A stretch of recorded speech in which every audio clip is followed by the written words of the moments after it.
Olá, meus amigos, sejam muito bem-vindos ao podcast Papo de Contador. Esse é um podcast do CRC do Pará, em parceria com a rádio CBN. Meu nome é Ian Blois e nesse espaço você encontra tudo o que precisa saber sobre contabilidade, negócios, finanças, inovação e muito mais. Hoje, dia 12 de janeiro, é comemorado o Dia do Empresário Contábil. Tal celebração faz justiça aos empreendedores que se dedicaram a prestar serviços contábeis às demais empresas públicas e privadas, e também do terceiro setor, contribuindo para o seu desenvolvimento e equilíbrio fiscal, e principalmente para a geração de riquezas. Sempre atualizados e conscientes do seu papel no contexto social, o empresário contábil é fiel às regras que norteiam a sua atividade, prestam serviços com ética, respeito, responsabilidade, dignidade e, o mais importante, qualidade profissional. E para a gente conversar hoje sobre esse dia tão especial, que é o dia 12 de janeiro, o Dia do Empresário Contábil, com a gente aqui para falar mais sobre esse assunto, tem dois empresários contábeis. O Lamarck Santos, que é empresário contábil, CEO da Conta Médica, o Lamarck Contabilidade e Capital Prêmio, e também o vice-presidente do CRC do Pará, o Ailton Ramos, que também é empresário contábil da MIC, que tem a vertente tanto da educação financeira quanto também de contabilidade empresarial. Sejam muito bem-vindos ao Papo de Contador. Ian, satisfação enorme estar com vocês aqui. Ian não, presidente Ian, porque eu fico com muito orgulho de saber que eu tenho na presidência do conselho um presidente que é empresário contábil. E mais orgulho ainda saber que eu tenho aqui na bancada um professor meu, professor mesmo, me deu aula na faculdade, e se eu entendo alguma coisa de auditoria foi graças ao Ailton. Então é uma satisfação enorme estar com vocês e participar, sempre levando conhecimento para a nossa classe. Obrigado. Ian, obrigado pela participação aqui, pelo convite aqui, de estar aqui com vocês, de estar aqui dividindo essa bancada com você, com o Lamarck. Eu tenho certeza que a gente vai ter um papo aqui bem extrovertido e que a gente consiga falar muito sobre contabilidade e mostrar a importância da contabilidade nesse cenário. Pessoal, o Lamarck já começou aí dando um pouco do currículo aí do Ailton também, que além de empresário contábil, milita na área acadêmica, é professor, mas eu queria saber um pouquinho mais da história, da carreira de vocês, até chegar a esse nível aí de sucesso na área empresarial, sendo empreendedores da área contábil, né? Cada um na sua área específica, mas começando aqui com o Ailton, fala um pouquinho mais da tua carreira até chegar aí a ser empresário contábil. Bom, na realidade eu comecei como professor de matemática, né? Eu fiz matemática, depois eu fui enveredando aí para contabilidade. Teve um amigo que o pai dele faleceu e ele me pediu para ir lá ajudar ele a administrar a empresa. Ele pensou, bom, o professor de matemática deve entender de gestão. Aí eu fui lá ajudar ele e no final das contas ele me pediu, tu não quer também fazer um curso de administração ou economia ou contabilidade? E aí a gente paga aqui para vocês, no final das contas, para ficar melhor aqui, para entender o processo das coisas. Eu disse, não, tá, tudo bem. Aí eu fui estudar os cursos e tal, eu disse, não, eu quero fazer contabilidade. E aí eu fui fazendo contabilidade, paralelo a isso, continuei dando aula de matemática. E depois, aí, automaticamente, quando eu acabei lá o curso de contabilidade, eu já assumi a controladoria da empresa. Aí a gente foi crescendo. Aí fui para a área da educação. Acho que a turma do Lamarck, se não me engano, foi a primeira turma no nível superior, que acabei sendo professor lá de auditoria.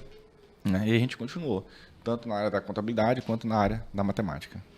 E tu, Lamarck, depois dessas aulas aí do Ailton, como é que chegou a ser empresário?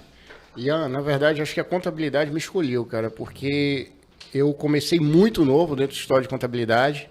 E quando eu falo muito novo, era da época do office boy ainda, tá? Comecei a trabalhar ajudando ali o pessoal na classificação de documentos e no interior do estado. E eu quero abrir um parênteses aqui para dizer para vocês, o estado do Pará é um celeiro de grandes contadores, tá? Principalmente no interior do estado. A gente tem uma contabilidade muito forte e eu aprendi muito com esse meu professor, que é o Clóvis, você conhece, e de lá, de Paragominas, eu vim parar em Belém, ainda com 18 anos de idade, para tocar uma extensão desse escritório. Era uma base de apoio que nós tínhamos aqui na capital. Para quem é mais antigo aqui que nem a gente, sabe que muita coisa só se resolvia na capital, né? Dívida ativa da União, você só tinha aqui, INSS também, Caixa Econômica, então precisava de um apoio na capital. E eu vim assumir essa extensão para cursar o curso de contabilidade e graças a Deus tive excelentes professores, me dediquei bastante porque a nossa profissão exige, e a gente vai falar sobre um pouco dessa militância aqui e com certeza vai ajudar muitos daqueles que estão começando no mercado de trabalho hoje, porque também não foi fácil para a gente. Mas a minha história se resume um pouco nisso aí, dessa forma. E aí, nessa pegada, Lamar, quando a gente lê aqui um pouco a tua história, um pouco desse mini, breve currículo que a gente conversou, explica pra gente aí por que 3 escritórios de contabilidade. Só para começar, quando a gente fala, o pessoal fica curioso logo de cara, né? Por que 3 escritórios de contabilidade se tu é o CEO dos 3? Tá, vamos lá. Ian, cada gestor tem uma percepção da melhor forma de gerir o seu negócio. Eu não estou aqui dizendo que todos os colegas de contabilidade devam se tornar especialistas em um segmento e atender apenas esse segmento. Mas eu tinha um sonho, que era transformar a contabilidade em marca. Entender que contabilidade, assim como outros produtos e serviços, pode ser comprado como uma marca de confiança. Então, quando a gente fala de segmentação, a gente já começa a falar da possibilidade de você fazer aquela marca ficar conhecida. E não mais o Ian vender a contabilidade, o Ailton ou o Lamarck. Mas que aquele profissional daquela área específica, ele entenda que exista uma contabilidade especialista na área dele que vai atender com eficiência, praticidade e simplicidade. Então surgiu a Conta Médica com esse objetivo, para que todo médico do estado soubesse que existe a Conta Médica e não o Lamarck. Assim como a gente consome roupa, a gente visita restaurantes por marcas fortalecidas, contrata advogados por escritórios que têm marca, a contabilidade eu entendi que dava para ser vendida dessa forma também. Agora isso daí foi só o sonho, porque na realidade a gente teve que implementar outras coisas. Se eu tenho uma segmentação, eu tenho que ter processo. Se eu tenho uma segmentação, eu tenho que ter uma esteira de produção. Se eu tenho uma segmentação, eu tenho que falar a mesma linguagem que o meu público, a qual eu estou segmentando, vai entender. E tudo isso precisou ser modelado em um modelo de negócio. Então, como a Conta Médica ela deu certo, eu disse, pô, peraí, eu estou falando para um público aqui que ele não tem tempo para me escutar. Esse cara, ele quer que eu resolva a vida dele, mas eu preciso falar para um público que também tem tempo. Então, a Lamarck Contabilidade ela se manteve por conta disso, porque eu atendo grandes complexidades na Lamarck Contabilidade, indústrias, a gente lida com, vamos entrar na área técnica aqui, mas ICMS é um mundo, para quem não sabe. Então, dentro da Lamarck Contabilidade, eu tenho indústria, eu tenho comércio, eu tenho grandes prestadores de serviço. Na Conta Médica, não. Na Conta Médica, só tendo profissionais que atuam na área da saúde. E aí surgiu a Capital Prêmio, e o Ailton entende muito bem dessa área, porque é uma seara completamente diferente para o mercado contábil, porque você precisa do conhecimento financeiro para trazer isso para o nosso dia a dia, Ian, de forma bem simples. Eu não sabia que fundo imobiliário, irmão, não era renda fixa. Eu só soube disso depois. Por quê? Porque eu puxei um sócio que era especialista em mercado financeiro que me disse, irmão, fundo imobiliário não é renda fixa, não. Então, a segmentação ela também te traz essa segurança de ser mais assertivo. Porque tu começa a colocar profissionais que só fazem aquilo. E com isso, tu consegues fortalecer a marca, melhorar o processo e melhorar a gestão. O objetivo também se deu porque eu também encontrei um sócio que era especialista na área de saúde. Pessoal, eu quero abrir um parênteses para falar uma coisa para vocês. Ninguém cresce sozinho. Parceria. E eu tenho um ditado que diz o seguinte, 50% do que eu não tenho, para mim, é 100%. Então, se você tem a possibilidade de ter alguém do teu lado, isso já vale para quem está no chão de fábrica aí, tá? Que te ajuda a crescer, não fica tentando fazer a massa do pão sozinho para fazer ele crescer, não. Traz alguém para te ajudar. Então, a segmentação surgiu por conta disso, já. Perfeito, e é aquele negócio, né? O Lamarck, ele olha só o que ele fez. Ele pegou um produto, né? Ele viu que tinha uma demanda reprimida em relação a isso, a questão de contas médicas, por exemplo. Criou o produto e depois ele viu que dentro daquele produto ele tinha uma outra demanda. Porque o médico ele vai acumulando patrimônio. Às vezes o cara não tem tempo de gastar. Quem é que vai tomar conta desse patrimônio? Quem é que vai ajudar esse médico a multiplicar esse patrimônio dele ao longo do tempo? Aí entrou, acho que é outra empresa também que faz isso. A Capital Prêmio. E tem uma situação também em relação a isso, que é a questão da confiança, né? Que é criada entre as partes em relação a isso. E tem uma frase aí que o Ailton gosta muito de usar, que conhecimento é poder, né, Ailton? Uhum. E nisso aí surgiu também a ideia da MIC, né? Então, como é que hoje tu está segmentando essa área? Porque é uma área de atuação como empresário contábil bem diferente do que é o normal que a gente conhece de assessoria contábil nessa prestação de serviço. Como é que funciona essa parte e qual foi o insight em relação a isso? A nossa ideia era criar um tipo de produto que eu pudesse primeiro oferecer uma educação corporativa voltada para a contabilidade, padrão IFRS, padrão CPC, né? Algo voltado mais às finanças, mas um produto ali ligado para as grandes empresas, né? Empresas, principalmente no interior, que tem uma necessidade de ter esse tipo. Tem muita empresa aí do agronegócio, tipo lá do Dendê, que tem necessidade de ter uma contabilidade já no padrão IFRS.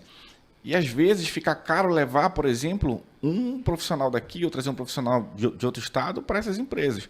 Então vamos oferecer um produto que eu consiga preparar aquele pessoal lá de dentro, lá da região, para assumir as questões contábeis ali que tem ali, né? E logicamente, com os profissionais que estão ali também. Porque o que a gente observava? Chegava um profissional daqui para lá, o que os empresários falavam, né? Não, vem um profissional da capital, vai para o interior, vem para cá, fica 2, 3 meses, depois não aguenta. Ou vem de outro estado também. Então vamos treinar o pessoal daqui. Você tem um backup ali que fica na capital, mas também você tem alguém daqui, da região, que entende. E algumas empresas compraram essa ideia e automaticamente, quando a gente foi fazendo isso, fazendo essas mentorias, esses cursos ligados a finanças e contabilidade, automaticamente abriu um leque de oportunidades de outros serviços para estruturar a empresa, para criar processo, implantar controladoria, implantar RP, e assim foi. Cara, o que é bacana é que na conversa a gente vê a situação muito da construção dessa parceria junto com outros colegas profissionais, com uma empresa. E aí eu vou trazer um dado aqui para a gente poder gerar uma outra conversa e ir avançando aqui no bate-papo. Hoje, aqui no Pará, a gente tem aproximadamente 400 mil empresas, tá? Dados do empresômetro de ontem que a gente estava vendo. E a gente tem um pouco mais aqui de 12 mil contadores registrados no CRC. 12 mil contadores, pessoas físicas, né? Profissionais da contabilidade, contadores e técnicos. Só que dessa numeração aí, cara, desses números que a gente já apresentou, menos de 1.000 empresas contábeis. Então a gente tem uma realidade de 400 mil empresas no Pará para menos de 1.000 empresas de contabilidade. Aí, nessa informação, como é que vocês veem esse cenário aí do mercado contábil no Pará? Soltei a bomba. Tá, vamos lá. Eu vou trazer uma outra informação que ela é tão relevante quanto essa para vocês entenderem, pessoal que está na academia, e escuta essa aí. A gente está numa das melhores profissões que existe. O nosso curso é a bola da vez, eu tenho falado isso já tem 3 anos, sem medo de errar. Sabe por quê? Tem um estudo do Roberto Dias Duarte, que ele fala, professor, que a contabilidade, o contador consegue manter uma empresa durante 17 anos no escritório de contabilidade. Fidelização pura, né? A fidelização, nem a Coca-Cola consegue fazer isso, porque a gente descobre que ela não faz bem à saúde e muda para água, não é nem para o suco, porque tem frutose. Mas eu vou falar a verdade para vocês, isso daí me deixa motivado de entender que nesse estudo o professor diz o seguinte: está entregando feijão com arroz. A gente só está entregando o débito e o crédito aqui, segura 17 anos no cliente. Agora você imagina, com esse mundo de possibilidade aqui de 400 mil empresas, apenas mil escritórios contábeis, e se você fizer um diferencial, o que você consegue fazer no mercado de trabalho? E vou trazer um dado relevante aqui para vocês. Eu tenho feito pesquisa de mercado em São Paulo. Vamos sair de Belém. Porque a gente costuma dizer que a gente só olha para o nosso quintal. Lá eles não estão inventando a roda. Lá eles estão fazendo a mesma coisa que nós fazemos aqui. Então é um mercado pujante, é um mercado de muitas oportunidades, mas que eu entendo que esse profissional contábil, Ian, que está chegando no mercado de trabalho, e o que está no mercado de trabalho, ele precisa se reinventar. E aí quando a gente fala de se reinventar, eu estou falando de, irmão, parte para processo, parte para gestão no teu negócio, esquece escritório de contabilidade que não tem sua própria DRE, seu balanço fechado, porque é muito comum, casa de ferreiro, espeto de pau. Né? Então, assim, trazendo para uma realidade de mercado, o que eu percebo? Se profissionalize como empresário, contrate quem sabe fazer. Quando eu falo de contratar quem sabe fazer, quem é que está contratando no teu escritório? Você está errado, irmão. Quem tem que contratar para você é um especialista em gestão de pessoas. Tu vai contratar alguém para contratar, porque tu não sabe contratar. E a gente tem dificuldade, como contador, de reconhecer isso. Para mim não é demérito. Então, quando eu falo de oportunidades, eu preciso ser realista para também entender onde eu preciso melhorar, porque os números eles são frios. 400 mil empresas aqui para 1.000 escritórios, se você não fizer o diferencial, você não aparece para nenhuma. E se você aparecer para uma e não tiver o diferencial, ela sai e não volta. Então, é preciso a gente fazer essa reflexão sobre a oportunidade e falar para quem está lá na base, quando eu falo base na academia, para que eles entendam e não venham com uma ideia de fazer mais do mesmo, achando que vai ter resultado diferente. Então, esse cara, ele vem para o mercado de trabalho como um nexialista para empreender, e quando eu falo nexialista, eu não estou falando do generalista nem do especialista, é nexo mesmo, é juntar nexo para resolver problema. Esse cara, ele vem para o mercado de trabalho e diz assim, cara, eu vou fazer diferente.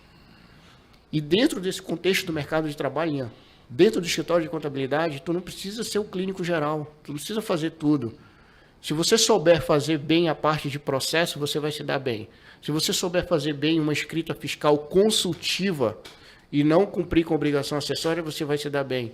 Departamento contábil com leitura de índice, você vai se dar bem. Olha só, a gente está entrando numa parte técnica aqui, mas já estou dando spoiler de muita coisa que o cara pode fazer para vir com diferencial no mercado de trabalho. Se você vir sabendo vender contabilidade, e eu estou tendo dificuldade de encontrar isso em São Paulo, irmão. É verdade. Contador que saiba fazer parte comercial.